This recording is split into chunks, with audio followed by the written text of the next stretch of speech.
I want to thank my beautiful wife for organizing this event every year, although she prefers to organize it with her boyfriend, Frank.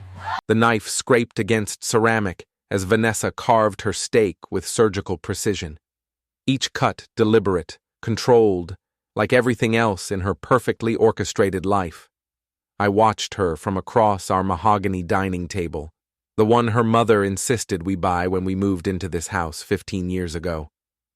"My family will always come first, Jack," she said without looking up from her plate. "Your second priority, maybe third." I set down my fork and leaned back in my chair, studying my wife of 18 years. Her auburn hair was pulled into that severe bun she wore to real estate closings, the one that made her look like she could foreclose on your grandmother's house without blinking, which, knowing Vanessa, she probably could.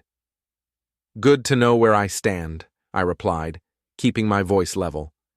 Riley, our 17-year-old daughter, glanced up from her phone long enough to snort. "Guess you'll just have to get used to being a loser, Dad." The words hit like a sucker punch to the gut, but I'd learned long ago not to flinch in front of these two. Instead, I smiled that crooked grin that used to make Vanessa laugh back when she still remembered how. "Thanks for the pep talk, kiddo." Vanessa finally looked at me, her green eyes cold as Lake Erie in January. "Don't be dramatic, Jack. I'm just being honest about priorities. My mother needs help with the estate planning, and Riley's college applications won't write themselves." "Of course not," I said, taking a sip of the wine Vanessa had chosen without asking my preference. "Wouldn't want reality to interfere with your honesty." She returned to her steak, dismissing me with the efficiency of a corporate executive ending a pointless meeting, which I suppose is exactly what I'd become to her, pointless. After dinner, I retreated to my workshop in the basement while Vanessa disappeared into her home office to make calls about some multi-million-dollar lakefront development. The concrete walls down here were thick enough to muffle sound, which made it the perfect place to think. I pulled out my laptop and started researching banks in the next county over. If I was third priority in my own house, maybe it was time to start acting like it. Time to run my own race instead of always finishing behind Vanessa's family drama and Riley's social media empire. The Edgewater Savings and Loan website looked promising. Small-town bank, personal service, the kind of place where they still knew their customers' names. I bookmarked it and opened a new browser tab. My construction business, Dorsey Contracting, had been struggling since the economy tanked, but I'd managed to keep us afloat. Barely. What Vanessa didn't know was that I'd been squirreling away small amounts from every job, cash payments that never made it into our joint account. Nothing illegal, just private. Over the years, it had added up to nearly $30,000. Not enough to retire on, but enough to give a man options. I heard footsteps on the stairs and quickly closed the laptop. Vanessa appeared at the bottom of the steps, still in her power suit but with her hair down now, making her look almost like the woman I'd married. "What are you doing down here?" she asked, glancing around at my tools and half-finished projects. "Just thinking." "About what?" I stood up and walked over to my workbench, running my fingers along the smooth surface of a jewelry box I'd been making for her birthday. Had been making, past tense. Suddenly it seemed like a waste of good wood. "About priorities," I said. She sighed, that particular sound she made when she thought I was being unreasonable. "Jack, you know I didn't mean... Actually, I think you meant exactly what you said." I turned to face her. "And you know what? That's fine. Clarifying, even. Don't be like this." "Like what? Honest?" She stared at me for a long moment, and I saw something flicker in her eyes. Surprise, maybe. Or concern. It had been a while since I'd pushed back on anything she said. "I'm going to bed," she announced finally. "Don't stay down here too late." After she left, I opened the laptop again and filled out the online application for a checking account at Edgewater Savings. Personal account, not joint. For the first time in 18 years, I was going to have money that Vanessa couldn't access with a swipe of her debit card. The application asked for my employment information, and I typed, "Owner, Dorsey Contracting," with more pride than I'd felt in months. I might be third priority at home, but in the construction world, I was still somebody. My crews respected me, my clients trusted me, and I'd never missed a deadline or gone over budget. I submitted the application and closed the laptop, feeling something I hadn't experienced in years. Not happiness exactly, but possibility. Like maybe being third place wasn't the worst thing that could happen to a man. Maybe it was the first step toward running a completely different race. Before we dive deeper into this story, I have one small request. Please subscribe, drop a like, comment, and hit that hype button to boost this channel so more people can discover these incredible Reddit stories. Upstairs, I could hear Vanessa talking on the phone in her office, her voice animated in a way it never was when she spoke to me anymore, probably coordinating another family emergency that would require my checkbook, but not my opinion. I climbed the stairs and headed for the kitchen to grab a drink. Through the window, I could see Mrs. Grady next door watering her garden under the porch light, her gray hair in curlers. The woman had lived in Edgewater her entire 73 years and knew everyone's business better than they did themselves. She waved when she saw me, and I waved back. Mrs. Grady had always been kind to me, unlike most of Vanessa's social circle who treated me like hired help at their dinner parties. I poured myself a glass of water and leaned against the counter, listening to the familiar sounds of our house settling for the night. Somewhere upstairs, Riley was probably posting another TikTok video about her tragic life as a middle-class teenager. Vanessa would be reviewing contracts or planning her next real estate conquest, and I would be down in the basement, planning my own quiet revolution. The next morning, I woke up to find Vanessa already gone. She'd left a note on the kitchen counter. Showing houses all day. Pick up Riley from soccer practice at 6. No please, no love you. Just instructions, like I was the hired help. I made coffee and checked my email on my phone. Edgewater Savings had already approved my application. I could stop by this afternoon and make my first deposit. Riley stumbled into the kitchen around 9, wearing pajama pants and one of those oversized hoodies that cost more than I made in a day. She grabbed an energy drink from the refrigerator and shot me a look that could have stripped paint. "Mom says you were being weird last night." "Weird how?" "I don't know. Just weird." She twisted the cap off her drink. "Are you having like a midlife crisis or something?" I almost laughed. Would it matter if I was? She shrugged and headed back upstairs, already absorbed in her phone again. At 17, Riley had perfected the art of existing in the same space as other people, without actually acknowledging their humanity. It was a skill she'd inherited from her mother. I finished my coffee and headed out to the job site. We were renovating a Victorian house on Maple Street for a young couple who'd moved to Edgewater from Cleveland. They wanted to restore the original hardwood floors and update the kitchen while maintaining the home's historic character. It was the kind of project I loved, bringing something beautiful back to life instead of just slapping fresh paint over the cracks. My crew was already there when I arrived. Tommy Martinez, my foreman, was reviewing the electrical plans with the homeowner while Jake and Pete unloaded supplies from the truck. "Morning, boss," Tommy called out. "Mrs. Henderson wants to talk to you about the kitchen timeline." I spent the next hour walking through the house with the Hendersons, discussing cabinet placement and appliance installation. They listened to my suggestions with respect, asked thoughtful questions, and treated me like the professional I was.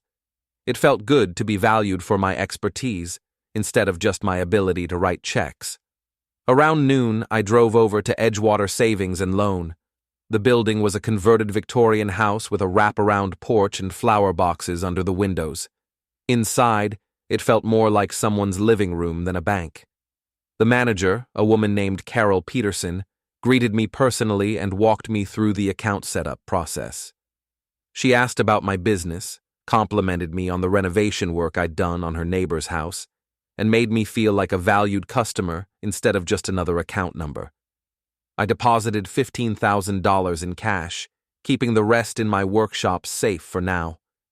Carol didn't ask questions about the large cash deposit, just processed it efficiently and handed me my temporary debit card. "Welcome to Edgewater Savings, Mr. Dorsey," she said with a genuine smile. "We're happy to have you."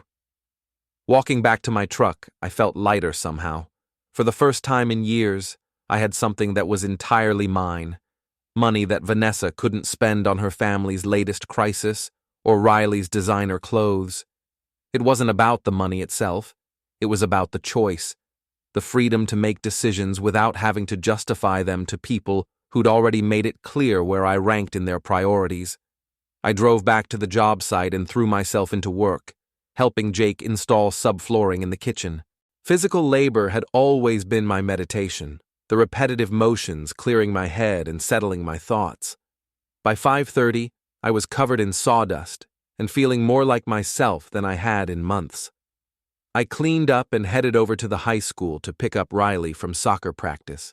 She was waiting by the gym entrance with 2 other girls, all of them staring at their phones like they contained the secrets of the universe. When she saw my truck, she said something to her friends that made them laugh, then jogged over and climbed into the passenger seat. "You're late," she said without looking up from her phone.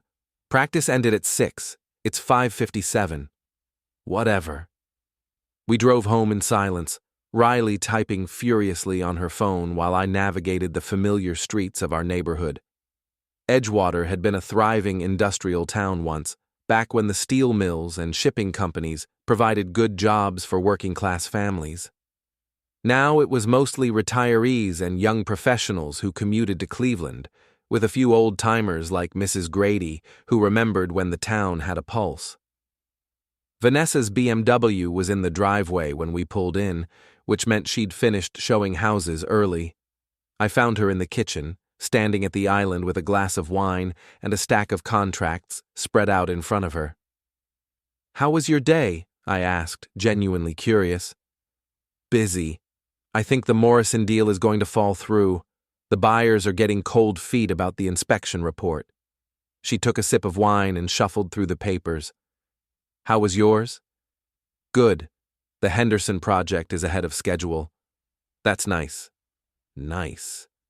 Like I'd told her about a pleasant walk in the park instead of successfully managing a complex renovation that would earn us $15,000. I opened the refrigerator and started pulling out ingredients for dinner. Vanessa had many talents, but cooking wasn't one of them. After 18 years of marriage, I'd learned that if I wanted a decent meal, I'd better make it myself. "Oh, I forgot to mention," she said, not looking up from her contracts.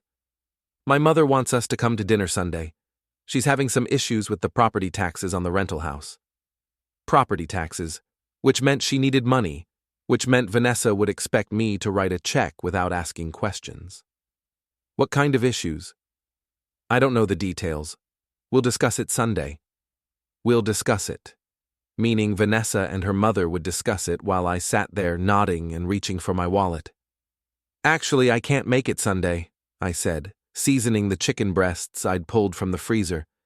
"I'm meeting with a potential client about a bathroom renovation." Vanessa looked up from her papers for the first time since I'd walked in. "Can't you reschedule?" "Could you reschedule showing houses if I needed you to?" "That's different. This is family. And my business pays for this family."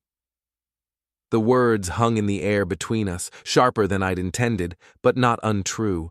Vanessa stared at me with those green eyes, and I could see her recalibrating, trying to figure out what had changed. "Fine," she said finally. "I'll tell Mother you're busy." She gathered up her contracts and headed for her office, leaving me alone in the kitchen with the chicken and my thoughts. Through the window, I could see Mrs. Grady's television flickering in her living room, the blue light dancing across her lace curtains. Tomorrow, I decided, I would start making some changes. Small ones at first, but changes nonetheless. After all, if I was going to be third priority in my own life, I might as well make the most of it. The next morning brought the kind of gray October sky that made Edgewater look like a town waiting for something better to happen. I was loading tools into my truck when Mrs. Grady appeared at her fence, wearing a pink housecoat and fuzzy slippers.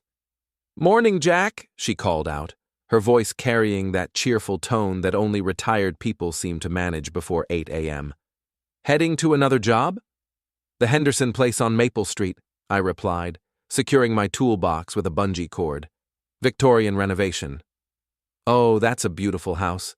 I remember when the Kowalskis lived there. Must have been 30 years ago now." She paused, glancing toward my house. "Vanessa left early this morning. Big real estate deal?" Mrs. Grady's curiosity was legendary in the neighborhood, but it came from genuine interest rather than malice. She'd been widowed for 15 years and treated the comings and goings of her neighbors like her personal soap opera. "Something like that," I said. "You know, Jack, I've been meaning to tell you, that work you did on the Hendersons' front porch last month was just beautiful. Really brought out the character of the house." The compliment caught me off guard. When was the last time Vanessa had noticed my work, let alone praised it? "Thanks, Mrs. Grady. That means a lot." I drove to the job site thinking about recognition and respect, two things that seemed to be in short supply at home lately. The Henderson house was already bustling with activity when I arrived. Tommy was directing Jake and Pete in removing the old kitchen cabinets while Mrs. Henderson stood nearby, looking both excited and nervous about the controlled destruction happening in her home. "Mr. Dorsey," she said when she saw me, "I hope we're not making a mistake tearing out these cabinets. They're original to the house." I examined the cabinets more closely. The wood was solid oak, but decades of paint and neglect had obscured the beautiful grain underneath. "Actually, Mrs. Henderson, I think we can salvage most of these. Strip them down, repair the damaged sections, and refinish them. It'll cost less than new cabinets and maintain the home's authentic character." Her face lit up. "Really? That would be wonderful." It felt good to solve problems, to use my expertise to make people happy. This was what I'd fallen in love with about construction work, taking something broken and making it beautiful again. I spent the morning carefully removing cabinet doors and hardware, setting aside pieces that could be restored. It was meticulous work that required patience and skill, qualities I'd developed over 20 years in the business. Around noon, my phone buzzed with a text message. I expected it to be from Vanessa or Riley, but the number was unfamiliar. "Hey Jack, this is Trevor Black from Pinnacle Realty. Vanessa mentioned you might be interested in some renovation work at our new office space. Could we meet for coffee this afternoon?" Trevor Black. I knew the name from Vanessa's work conversations. He was her business partner in some of the bigger commercial deals, a guy she'd described as ambitious and results-oriented. She'd never mentioned anything about office renovations, but maybe she was trying to throw some work my way. I texted back that I could meet at 3 o'clock at Murphy's coffee shop downtown. The rest of the morning flew by as I lost myself in the careful work of cabinet restoration. There was something meditative about stripping away layers of old paint to reveal the beautiful wood underneath, like uncovering secrets that had been hidden for decades. At 2:45, I cleaned up and drove downtown to Murphy's. The coffee shop occupied the ground floor of a converted warehouse, with exposed brick walls and industrial lighting that managed to feel both trendy and authentic. I ordered a black coffee and found a table near the window. Trevor Black arrived exactly on time, which I appreciated. He was younger than I'd expected, maybe mid-30s, with the kind of carefully maintained appearance that screamed expensive gym membership and designer clothes. His handshake was firm, his smile perfectly calibrated for making good first impressions. "Jack, thanks for meeting me on short notice," he said, settling into the chair across from me. "Vanessa speaks very highly of your work." "She does?" Something flickered in his eyes, surprise, maybe, or amusement. "Of course. She's always talking about what a talented craftsman you are." That was interesting, since Vanessa rarely acknowledged my work at home.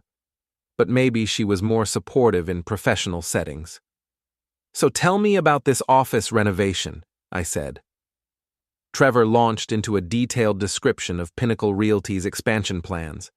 They'd leased the top floor of the Merchants Building, a historic structure downtown that needed significant updates to meet modern office standards. The project would involve electrical work, flooring, custom built-ins, and a complete kitchen renovation. "It's a substantial project," he said, pulling out his phone to show me photos of the space. "Six-figure budget, and we need it completed by the end of November for our grand opening." I studied the photos, my mind already working through the logistics. The space had good bones, high ceilings, large windows, original hardwood floors that could be restored. It was exactly the kind of project that could put Dorsey Contracting back on solid financial ground. "When would you need a formal estimate?" I asked. "How about tomorrow morning, say 10 o'clock? I can meet you at the building and walk you through the space." We shook hands again, and I watched him walk away, already pulling out his phone to make another call. Ambitious and results-oriented, just like Vanessa had said. I drove home feeling optimistic for the first time in weeks. A major commercial project would not only improve our finances, but also raise my profile in Edgewater's business community. Maybe Vanessa would finally see me as something more than just the guy who picked up Riley from soccer practice. The house was empty when I arrived. Vanessa was still showing properties, and Riley wouldn't be home from school for another hour. I grabbed a drink and went down to my workshop to review my notes from the morning's work. That's when I noticed something odd. My laptop was in a slightly different position than where I'd left it the night before. The angle was wrong, shifted maybe 2 inches to the left. It was the kind of detail most people wouldn't notice, but 20 years of construction work had trained me to pay attention to measurements and placement. I opened the laptop and checked the browser history. Someone had been looking at my Edgewater savings account login page, though they hadn't actually accessed the account. They'd also searched for Dorsey Contracting Financial Records and Hidden Assets Divorce. Hidden Assets Divorce.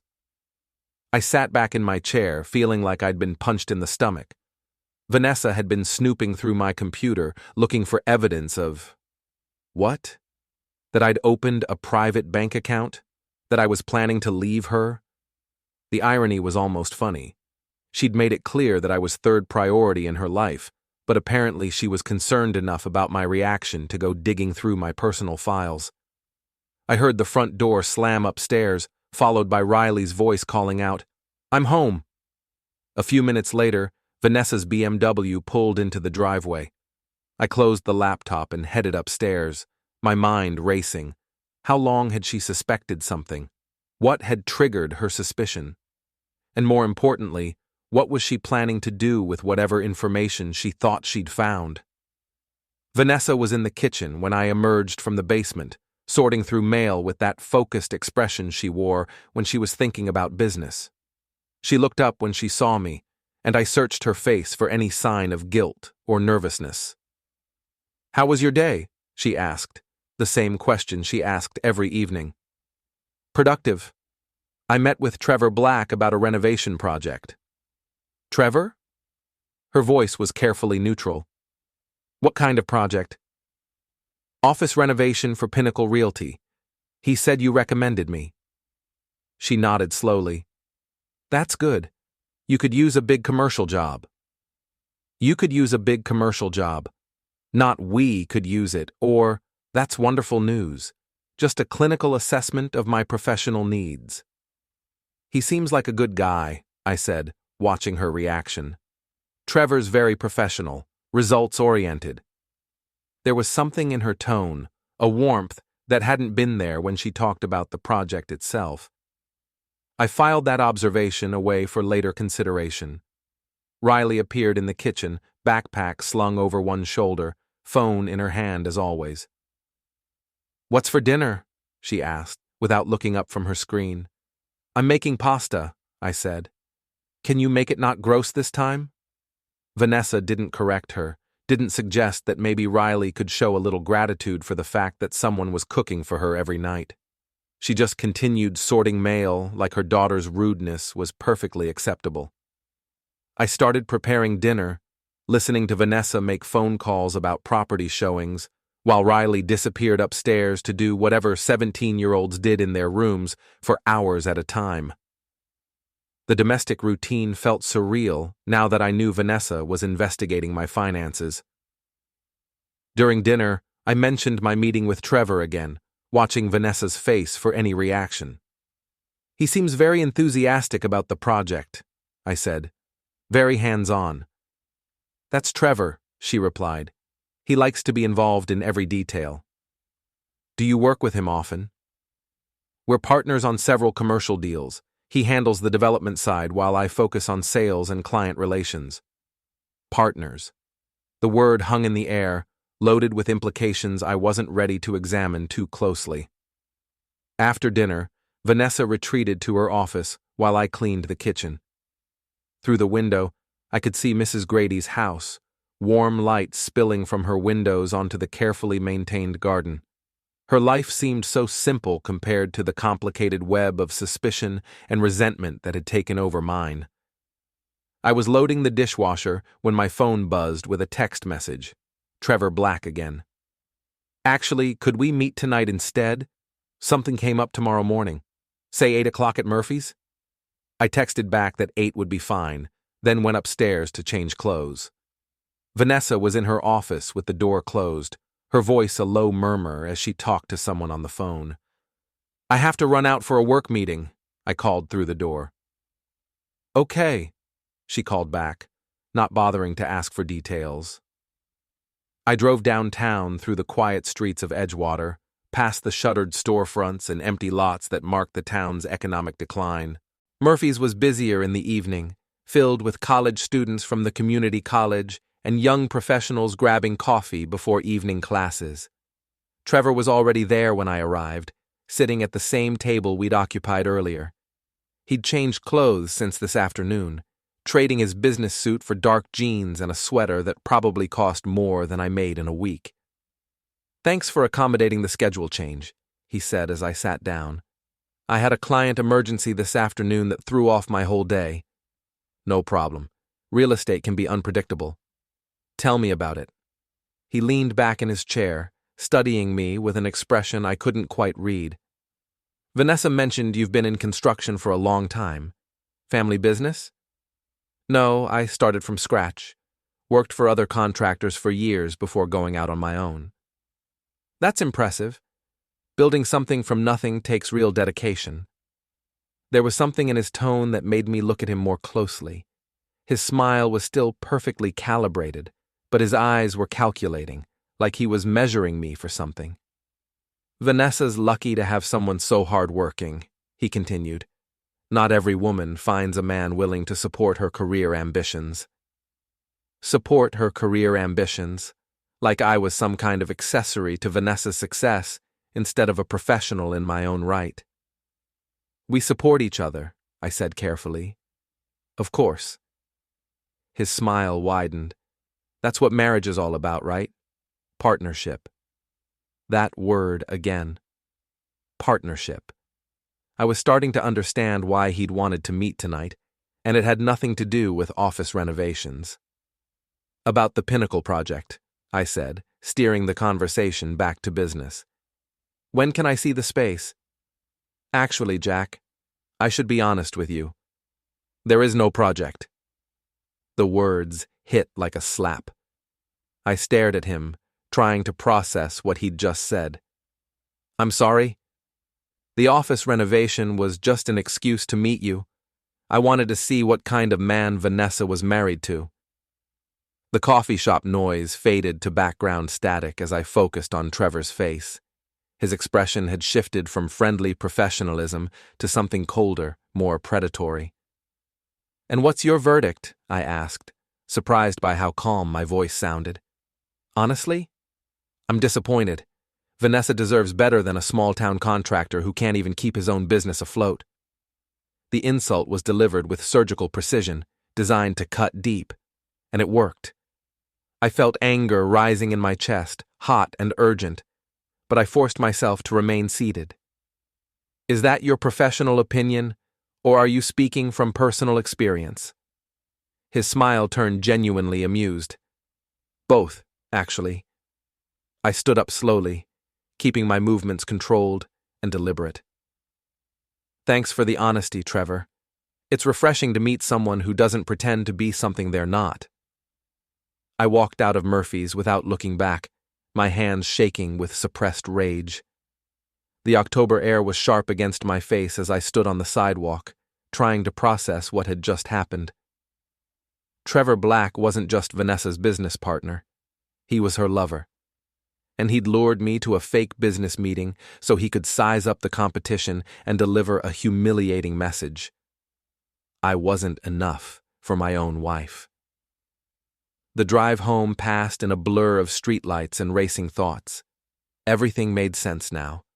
Vanessa's coldness, her dismissive comments about priorities, her snooping through my computer files. She was having an affair and planning her exit strategy. The house was dark when I pulled into the driveway except for the light in Vanessa's office. I sat in my truck for a few minutes, staring at that rectangle of warm light and thinking about the woman inside. 18 years of marriage. 18 years of building a life together, of supporting her career and raising our daughter and creating what I'd thought was a partnership. And she'd thrown it all away for a smooth-talking real estate developer who wore expensive sweaters and delivered insults like business proposals. I got out of the truck and walked to the front door, my keys heavy in my hand. Tomorrow, I would start planning my response. Tonight, I would go to bed next to my cheating wife and pretend I didn't know that my marriage was already over. But first, I had some research to do. I didn't sleep that night. Instead, I lay in bed, listening to Vanessa breathe, while my mind raced through possibilities and plans.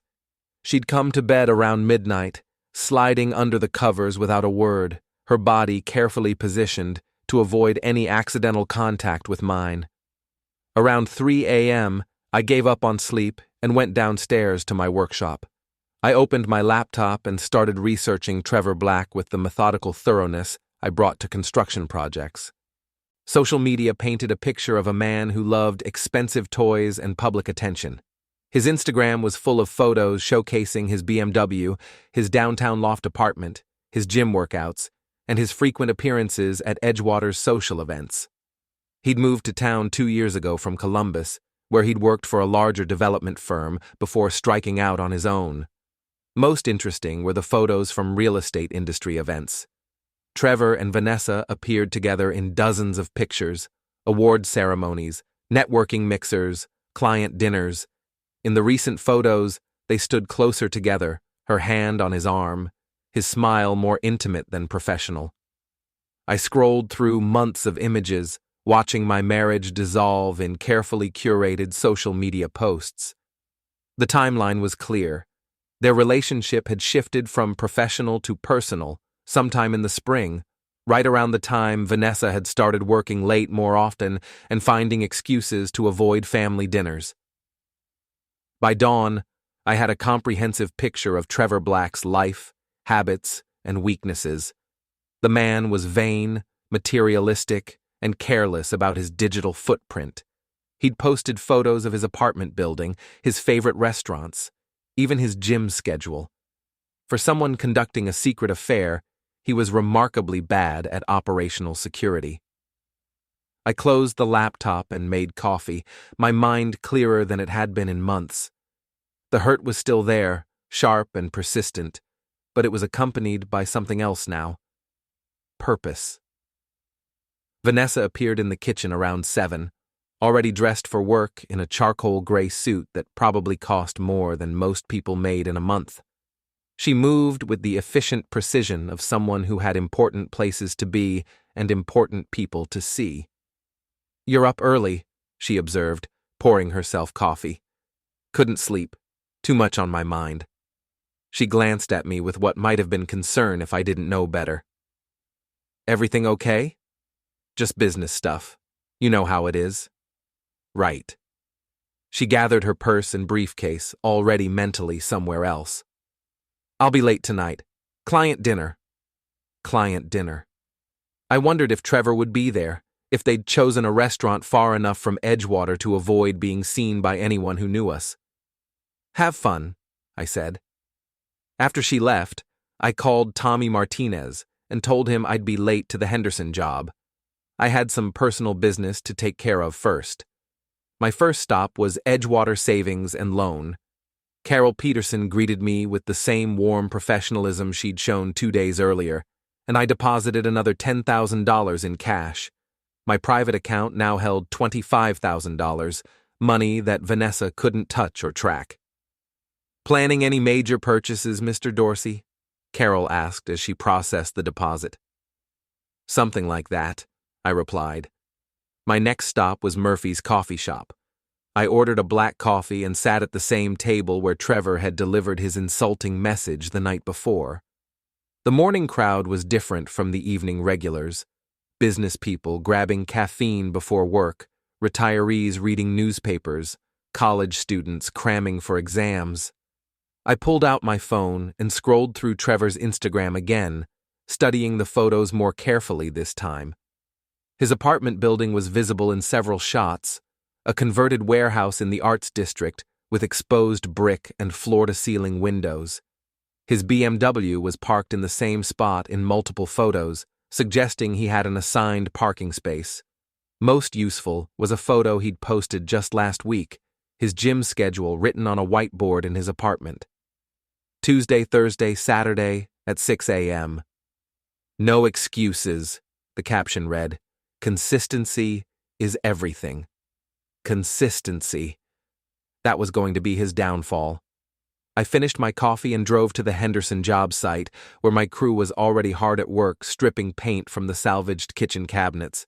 The repetitive, detail-oriented work was exactly what I needed to calm my racing thoughts and focus on the task ahead.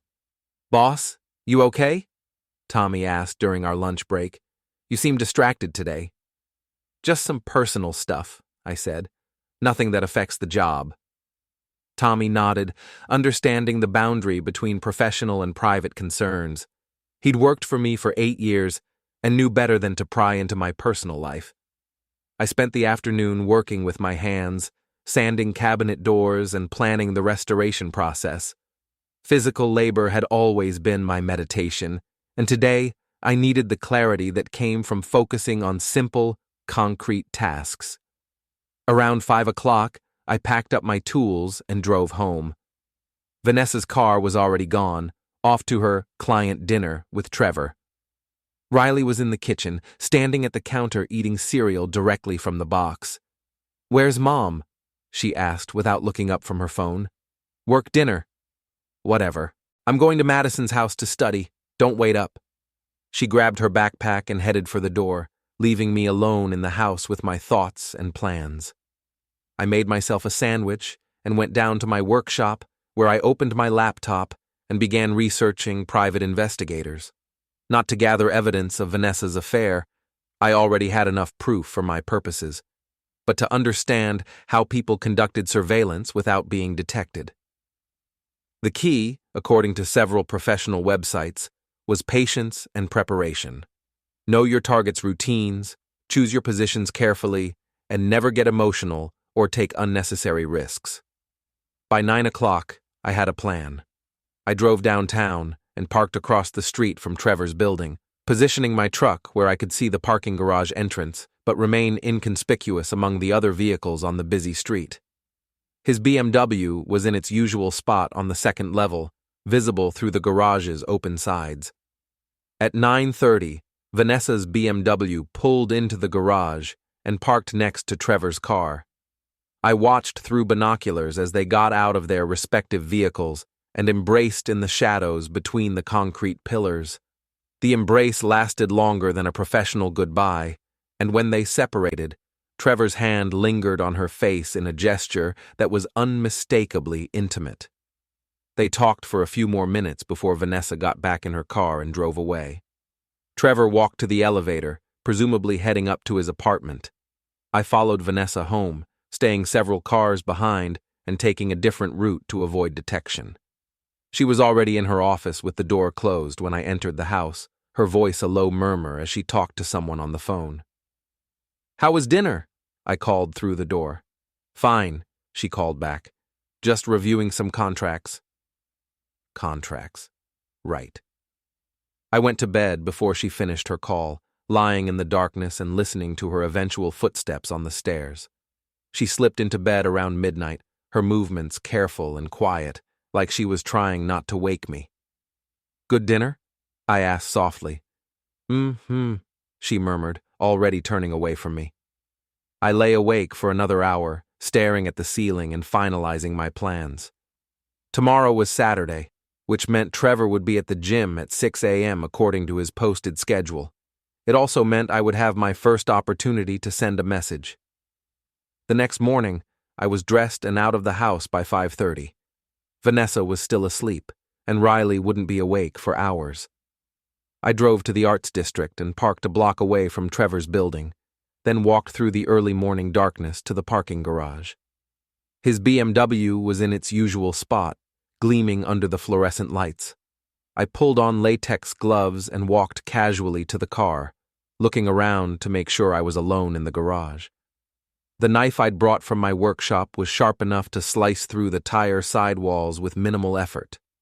I punctured all 4 tires, then used a screwdriver to scratch a message into the paint on his driver's side door.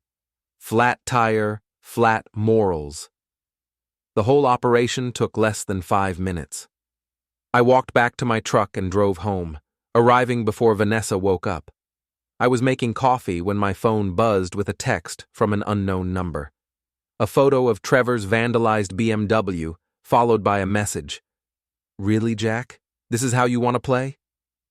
I stared at the phone, my heart racing. How had he figured out it was me so quickly? Another text arrived. "We need to talk. Murphy's 10 a.m. I deleted both messages and finished making coffee, my mind working through the implications. Trevor was smarter than I'd given him credit for, or maybe I'd been less careful than I'd thought. Either way, the game was officially on. At 10 o'clock, I walked into Murphy's coffee shop to find Trevor waiting at our usual table.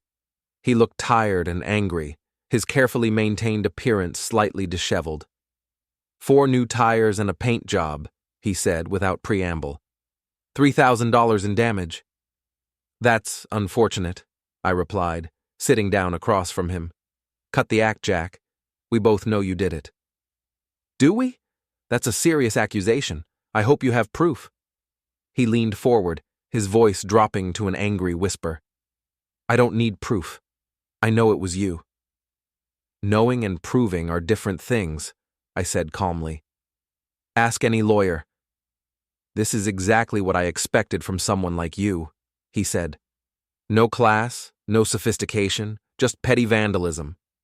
Someone like me? Small town, small-minded, small everything." His smile was cruel. "Vanessa deserves so much better." I stood up slowly, keeping my expression neutral. "You know what, Trevor? You're absolutely right. She does deserve better. The question is, are you it?" I walked out of Murphy's without waiting for his response, leaving him sitting alone at the table with his anger and his expensive clothes and his certainty that he'd won something important. But the game was just beginning, and I was playing by different rules now. Rules that Trevor Black was about to learn the hard way. The boxing gym occupied the basement of an old brick building on Water Street, down where the town's industrial past still lingered in rusted fire escapes and faded advertising painted on weathered walls. I hadn't been to Mace's place in over a year, but muscle memory guided my hands as I wrapped them with the worn cloth strips that every serious fighter learned to love. Mace Sullivan watched me work the heavy bag, his 60-something eyes missing nothing as I fell back into the rhythm that had carried me through 3 years of amateur competition back when I still believed hard work guaranteed fair outcomes. "You're dropping your right shoulder," he called out from behind the speed bag, where he was working with a kid who looked young enough to be my son. "Telegraph that hook any clearer, you might as well send a text message." I adjusted my stance and threw another combination, feeling the satisfying impact of leather against the canvas-wrapped bag. Sweat stung my eyes, and my shoulders burned with the good kind of pain that came from pushing muscles that had been idle too long. better, Mace grunted. Whatever's eating at you, take it out on the bag, not on people who don't deserve it. After an hour of work that left me exhausted and clear-headed, I joined Mace at the small bar he'd installed in the corner of the gym.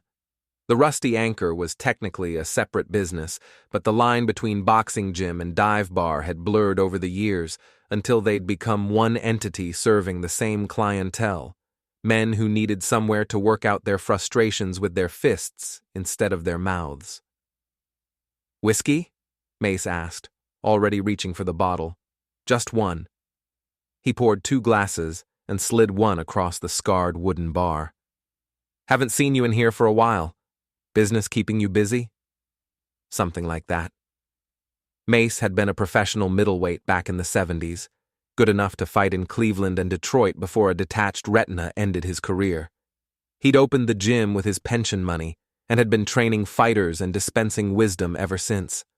More importantly, he heard everything that happened in Edgewater and remembered most of it. "Heard your wife's doing well in real estate," he said casually. "Big commercial deals, fancy office downtown." "She's successful," I agreed. "Success can be complicated," Mace observed, wiping down glasses with a bar towel that had seen better decades. "Especially when it comes with new friends." I looked at him sharply. "What kind of new friends?" "The kind that drive expensive cars and wear expensive clothes and think expensive makes them important." He set down the glass and met my eyes. "Trevor Black's been in here a few times. Likes to talk about his business, his connections, his plans for improving Edgewater." "What's your impression of him?" Mace considered the question while he organized bottles on the shelf behind the bar. "He's the kind of man who mistakes confidence for competence and charm for character. Dangerous combination in someone with money and ambition. Has he mentioned my wife? Not by name, but he's made it clear he thinks most of the men in this town don't appreciate what they have." Mace's weathered face was carefully neutral. "Course, appreciation is a two-way street." I finished my whiskey and left a 20 on the bar. "Thanks for the workout, Mace. I'll be back soon." "You do that. And Jack? Whatever's going on, remember that winning and being right aren't always the same thing." I drove home thinking about Mace's words and Trevor's visits to the gym. The man was building a presence in Edgewater, establishing himself as someone important, someone who belonged. It was a smart strategy for someone planning to stick around long term. The house was empty when I arrived. Vanessa was showing properties, and Riley was at some school function that I'd forgotten about despite the reminder notes stuck to the refrigerator. I grabbed a drink and went down to my workshop, where I opened my laptop and continued my research into Trevor Black's life and habits. His social media presence revealed a man who documented his every move with the dedication of a professional narcissist. Gym selfies, restaurant check-ins, photos of his expensive watch collection, videos of his weekend drives in the BMW that I'd recently decorated with a screwdriver. More interesting were the tagged photos from other people's accounts. Trevor appeared frequently in pictures from real estate industry events, charity fundraisers, and social gatherings around town.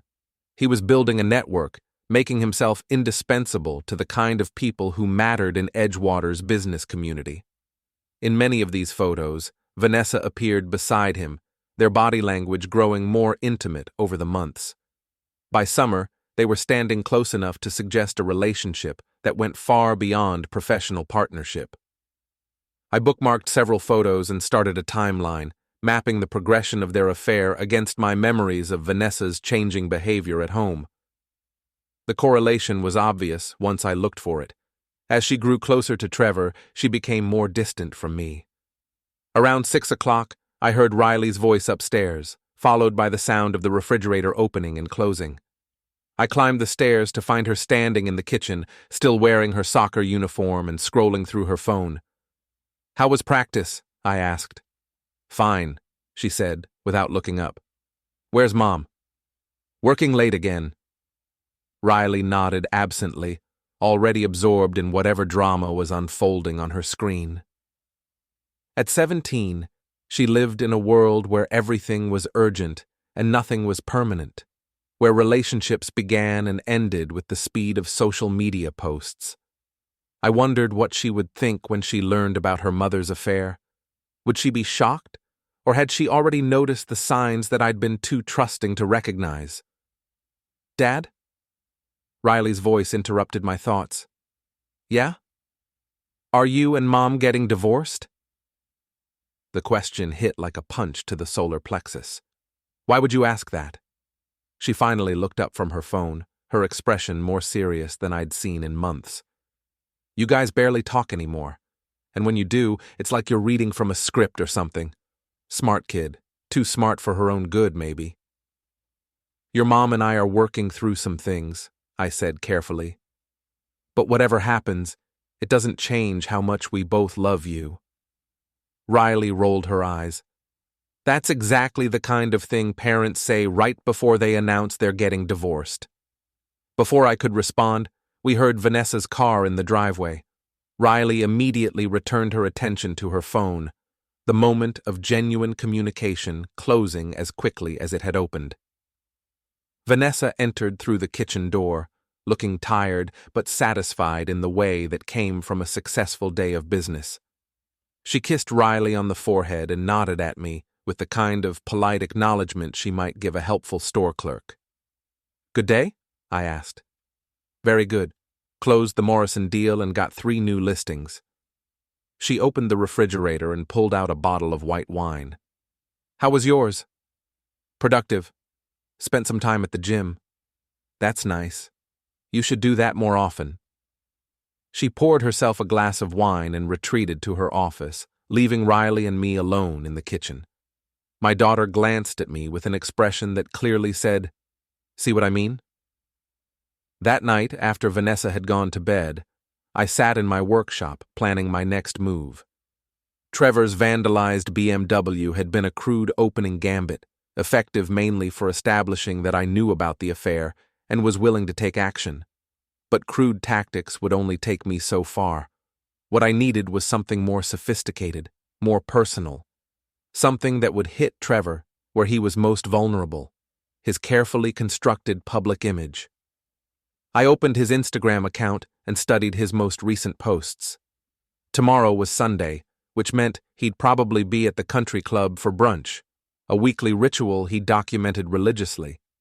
The photos always showed him at the same table on the terrace, surrounded by the same group of real estate professionals and local business owners. Perfect. I spent the next hour researching the country club's layout and policies, using their website and social media pages to understand the environment. The terrace dining area was open to the golf course, with minimal security and plenty of opportunities for someone to approach undetected. By midnight, I had a plan that was elegant in its simplicity and devastating in its potential impact. Sunday morning arrived gray and humid, with the kind of oppressive heat that made October feel like August. I dressed carefully in khakis and a polo shirt, the uniform of suburban respectability, and drove to the country club. The parking lot was full of expensive cars and expensive people, the kind of crowd that Vanessa had always aspired to join. I parked between a Mercedes and a Lexus, my work truck looking shabby but not entirely out of place. The country club's main building was a sprawling colonial structure surrounded by manicured gardens and perfectly maintained lawns.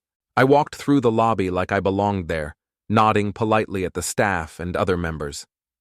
The terrace was exactly as advertised, an elegant outdoor dining area overlooking the 18th green, filled with white-clothed tables and the quiet conversations of people who had never worried about money. I spotted Trevor immediately, holding court at his usual table with a group that included several faces I recognized from Vanessa's work events. I approached the hostess station and asked to speak with the manager about catering services for a corporate event. While she went to find him, I palmed a small device from my pocket and activated it with a quick press. The device was a Bluetooth speaker, barely larger than a matchbook, that I'd ordered online and programmed with a very specific audio file. I dropped it into the large potted plant beside Trevor's table, then walked back to the hostess station to wait for the manager. The conversation with the catering manager lasted exactly 12 minutes, long enough for me to establish an alibi while appearing to conduct legitimate business. I thanked him for his time and walked back through the terrace where Trevor was still entertaining his audience with what appeared to be an animated story about a recent real estate deal. I was halfway to the parking lot when I heard the first notes of the song I'd programmed into the speaker. "Your Cheatin' Heart" by Hank Williams played at maximum volume through the tiny but surprisingly powerful device. I didn't turn around to see the reaction, but I could imagine the confusion and embarrassment as the classic country song about infidelity blared from the decorative plants beside Trevor's table. By the time someone located and removed the speaker, the message would be clear to everyone within hearing distance. I drove home with the satisfaction of a job well done, arriving to find Vanessa in the kitchen, reading the Sunday paper over coffee and pastries from the expensive bakery downtown.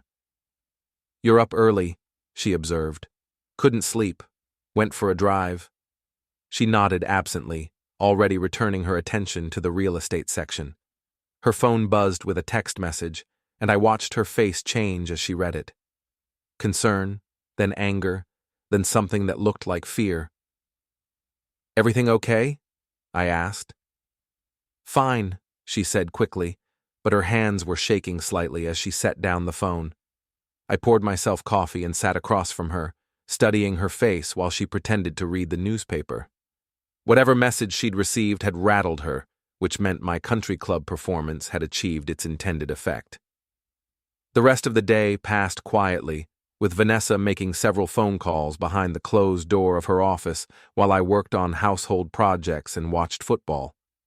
Riley emerged from her room long enough to grab food and complain about her homework load before disappearing again.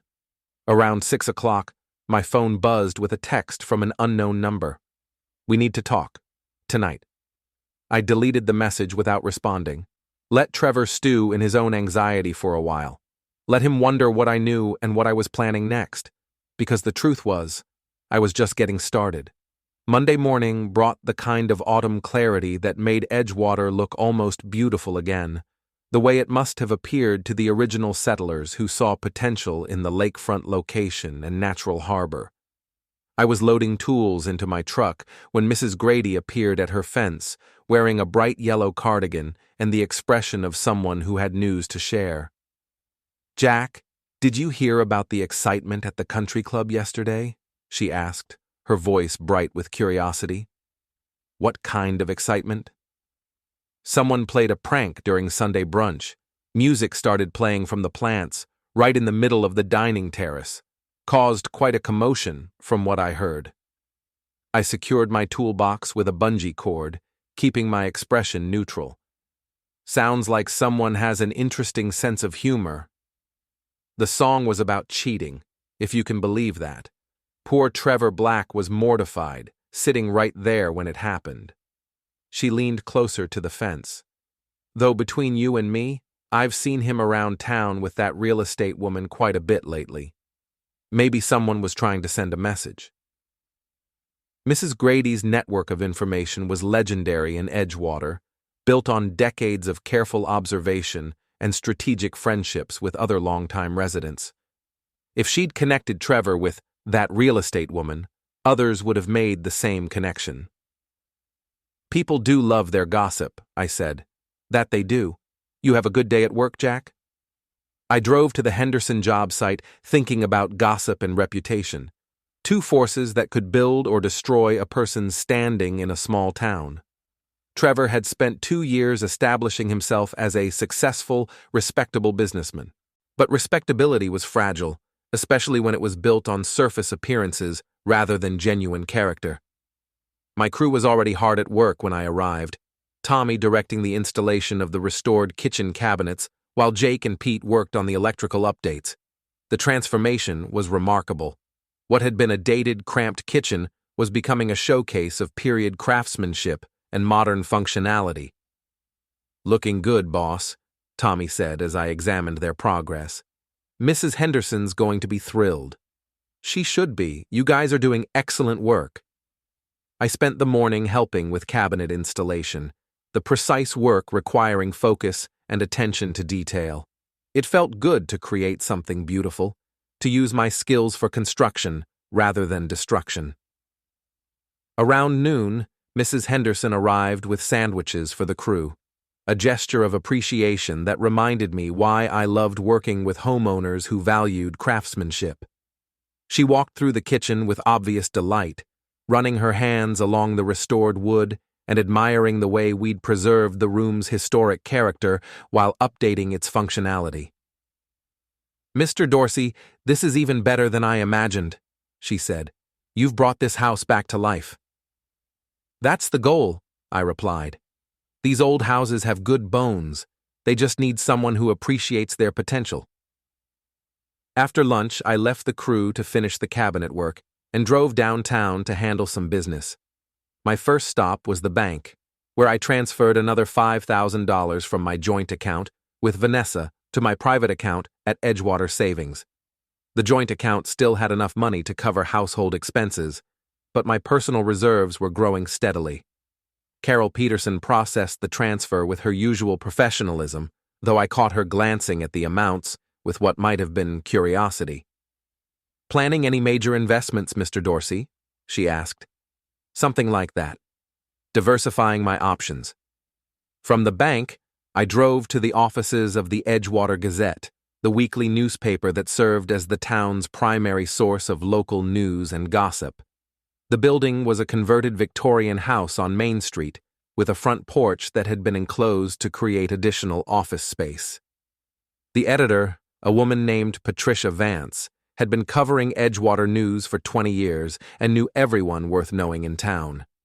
She greeted me with the professional friendliness of someone who recognized a potential story. "Mr. Dorsey, what brings you to the Gazette?" "I wanted to discuss advertising for my construction business, maybe a feature article about historic home renovation." We spent 30 minutes discussing advertising rates and story possibilities, during which I mentioned my work on the Henderson House and several other historic properties around town. Patricia was genuinely interested in the preservation angle, especially since the town was trying to attract tourism based on its Victorian architecture. "I'd love to do a feature story about your restoration work," she said. "Historic preservation is exactly the kind of positive news our readers enjoy." "That would be great. I'm also working on some commercial projects that might interest your business readers." "Oh? What kind of commercial work?" "Office renovations, retail spaces, that sort of thing. There's a lot of development activity in town lately, especially in real estate." Patricia's expression sharpened slightly. "Speaking of real estate, I've been hearing interesting things about some of our newer business leaders. Trevor Black, for instance. He's certainly made an impression since moving to town." "What kind of impression?" "Professional success, social involvement, that sort of thing, though there have been some questions about his business practices. Nothing serious, just the kind of speculation that follows anyone who rises too quickly in a small town." I filed that information away for future reference. If there were already questions about Trevor's business practices, it wouldn't take much to turn speculation into serious scrutiny. "Small towns do love their gossip," I said, echoing my conversation with Mrs. Grady. "That they do, and sometimes that gossip serves a useful purpose." I left the Gazette office with a scheduled photo shoot for the historic renovation story and a better understanding of the local information network. Patricia Vance was clearly someone who appreciated the value of well-sourced information, and I suspected she'd be interested in any legitimate news about Trevor Black's activities. My phone buzzed as I walked to my truck. Another text from Trevor. "Stop playing games, Jack. We need to resolve this like adults." I deleted the message without responding. Let him think I was ignoring him. Let him wonder what I was planning next. Because what I was planning was bigger than pranks and vandalism. What I was planning would destroy his reputation and his relationship with Vanessa in one carefully orchestrated event. That evening, I found Vanessa in her office, surrounded by contracts and looking more stressed than I'd seen her in months. Her usually perfect appearance was slightly disheveled, her hair escaping from its professional bun, and her makeup showing signs of a long day. "Rough day?" I asked from the doorway. She looked up, startled, as if she'd forgotten I lived in the same house. "Just busy. Lots of deals closing this month." "That's good for business." "Yes, it is." She returned her attention to the papers, clearly hoping I'd take the hint and leave her alone. Instead, I stepped into the office and sat in the chair across from her desk. "Vanessa, we need to talk." "Can it wait? I have a conference call in 10 minutes. "No, it can't wait." Something in my tone made her look up again, her green eyes wary. "What's this about?" "It's about us, about our marriage, about the fact that we've been living like strangers for months." She set down her pen and leaned back in her chair, her expression carefully neutral. "Jack, I know things have been strained lately, but that's normal for couples our age. We're both focused on our careers. Riley's getting ready for college." "This isn't about career stress or empty nest syndrome," I interrupted. "This is about the fact that you've checked out of our marriage emotionally, and I want to know why." For a moment, something flickered in her eyes. Guilt, maybe, or fear. But it was quickly replaced by the cool professionalism she wore like armor. "I haven't checked out of anything. I'm just busy with work." "Work, right." I stood up and walked to the window, looking out at the darkening neighborhood. "How's Trevor, by the way?" The silence behind me was deafening. When I turned around, Vanessa's face had gone pale. "Trevor's fine," she said carefully. "Why do you ask?" "Just curious about your business partner. You spend a lot of time with him." "We work together on several major projects. Of course we spend time together." "Of course." I walked back to her desk and placed my hands on the surface, leaning forward slightly. "Vanessa, I'm going to ask you a direct question, and I want a direct answer. Are you having an affair?" She stared at me for a long moment, her face cycling through several emotions before settling on defiance. "That's a ridiculous question. That's not an answer." "The answer is no, Jack. I'm not having an affair. I'm working hard to build a successful career, and if that threatens your ego, that's your problem, not mine." The lie came so easily, delivered with such conviction, that I almost believed her myself. But I'd seen the photos, witnessed the embraces in the parking garage, watched her face when she received Trevor's text messages. "Okay," I said simply. "I believe you." Relief flooded her features. "Good. Because I would never." "I believe that you think you're handling this situation well," I continued. "I believe that you think you're being careful and discreet. And I believe that you have no idea how much trouble you're about to be in." The relief vanished, replaced by something that looked like panic. "What are you talking about?" "I'm talking about choices, Vanessa, and consequences, and the fact that actions have a way of catching up with people, especially in a town like Edgewater." I walked to the door, then turned back for one final comment. "Oh, and Vanessa?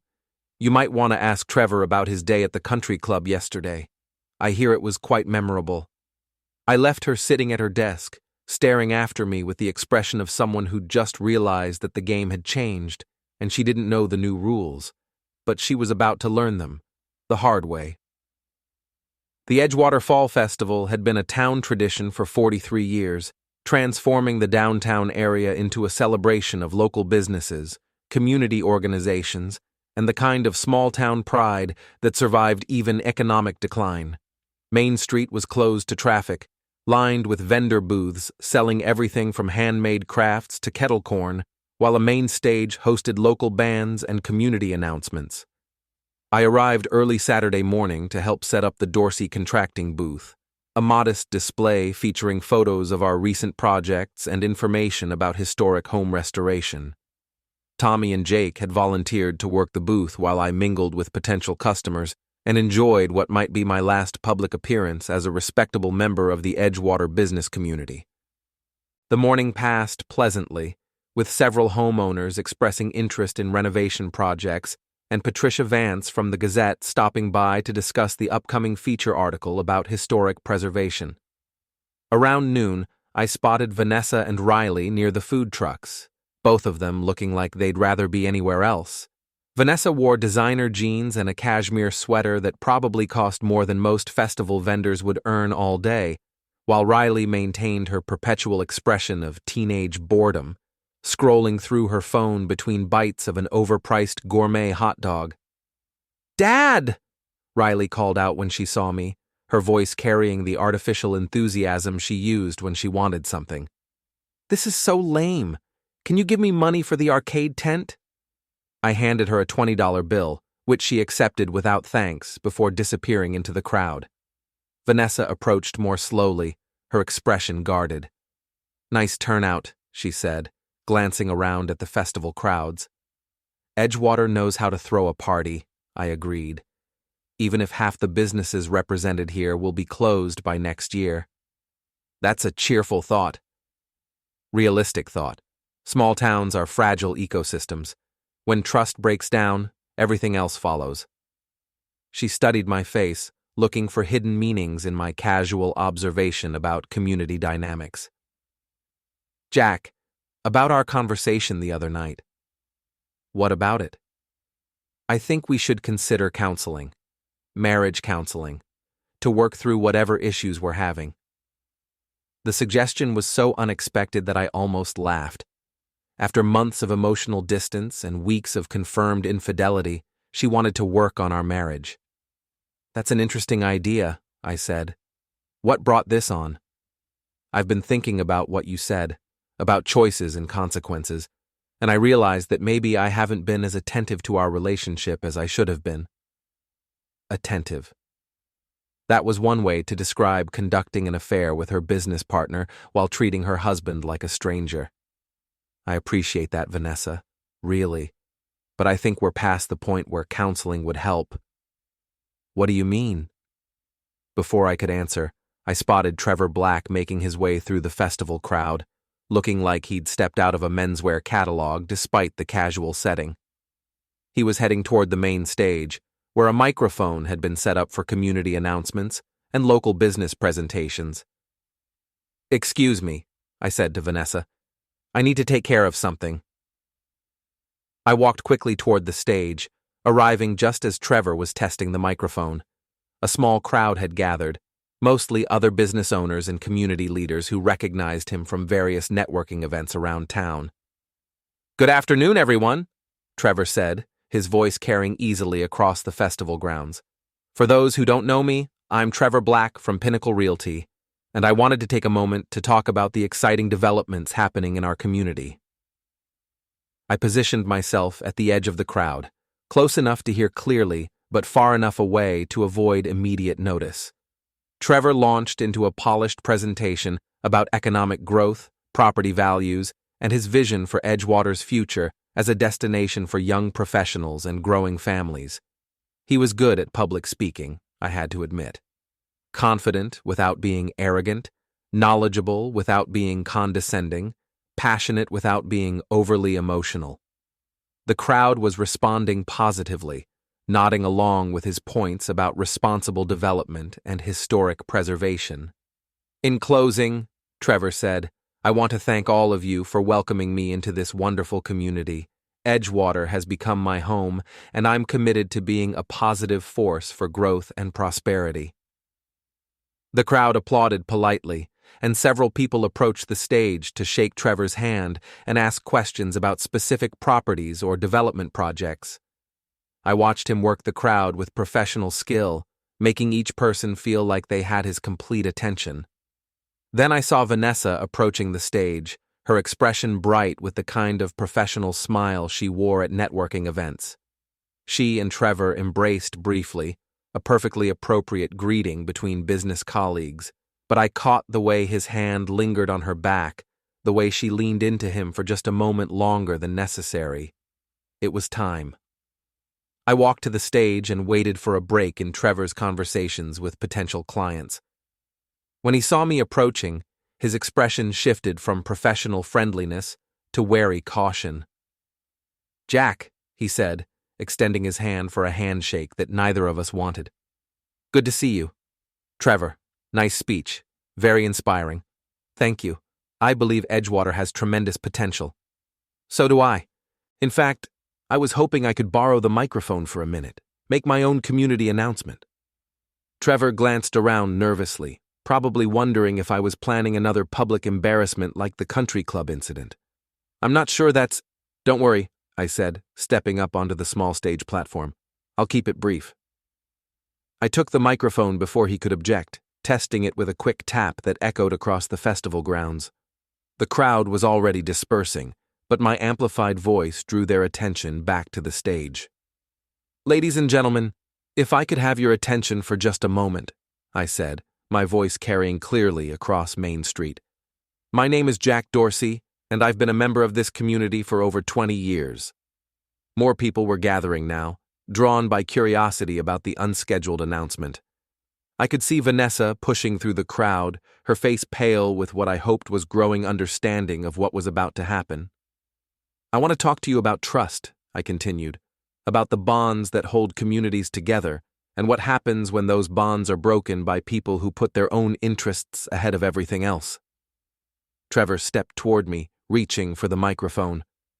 "Jack, I don't think—" I pulled the microphone away from his grasp and continued speaking. "You see, trust is like a house. It takes time to build, requires solid foundations, and can be destroyed very quickly by people who don't respect what others have worked to create." The crowd was completely focused now, sensing drama, but not yet understanding its nature. I could see Patricia Vance from the Gazette pulling out her phone to record whatever was about to unfold. Some of you know my wife, Vanessa Dorsey, from her work in real estate. Successful woman, ambitious, always talking about priorities and what's important in life. Vanessa had reached the front of the crowd now, her eyes wide with panic as she realized what I was doing. What you might not know is that Vanessa has been conducting an affair with her business partner, Trevor Black, for the past several months. While I've been working to support our family and maintain our home, she's been meeting with Trevor at his apartment, lying to our daughter, and planning what I can only assume is the end of our marriage. The crowd erupted in shocked murmurs and gasps. Several people turned to stare at Vanessa and Trevor, whose faces had gone white with humiliation and panic. "Jack, stop!" Vanessa called out, her voice barely audible over the crowd noise. "I'm not finished," I said into the microphone. "You see, I want everyone to understand what kind of people they're dealing with. Trevor Black presents himself as a pillar of the community, a successful businessman who cares about Edgewater's future. But he's the kind of man who seduces married women and destroys families for his own gratification." Trevor lunged for the microphone again, but I stepped back, keeping it out of his reach. "And my wife, Vanessa, who talks constantly about priorities and family values, has decided that her priorities include lying to her husband and daughter while conducting a secret relationship with her business partner." "That's enough!" Trevor shouted, loud enough to be heard without the microphone. "You're right," I said, looking directly at him. "It is enough.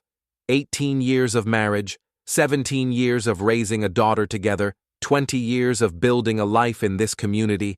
It's all enough to throw away for whatever you two think you've found together." I set the microphone back on its stand and stepped down from the stage, walking through the stunned crowd toward the parking area.